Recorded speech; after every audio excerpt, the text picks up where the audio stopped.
All T-slots in the model can be detected quickly and easily by using the feature recognition.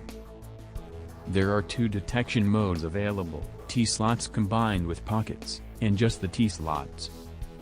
These features include all geometry information for the programming. The recognized features are displayed to the user in the feature list. To machine the neck of slots, a pocket milling job can be applied to the same feature type, before the actual T-slot milling. For this, the user simply creates a pocket milling job on the T-slot feature. All important geometry information from the feature are carried into the job. Once the tool has been selected, the user can define allowance, infeed, as well as more options. All relevant information contained in the feature is automatically used for this roughing operation. The job can now be calculated and simulated.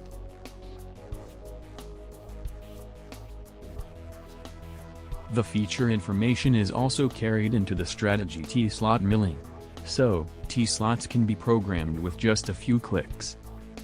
A collision check against the 3D model ensures safe processing.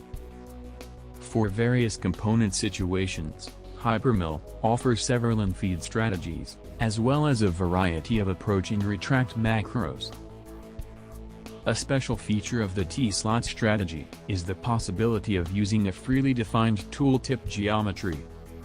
This means, a freely defined cutting geometry can additionally be used for the collision check. For example, when using special tools.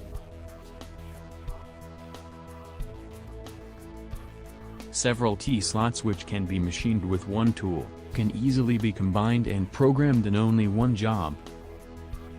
Within the Feature tab, all desired T-slot features can be added to the job, and can then be calculated all at once.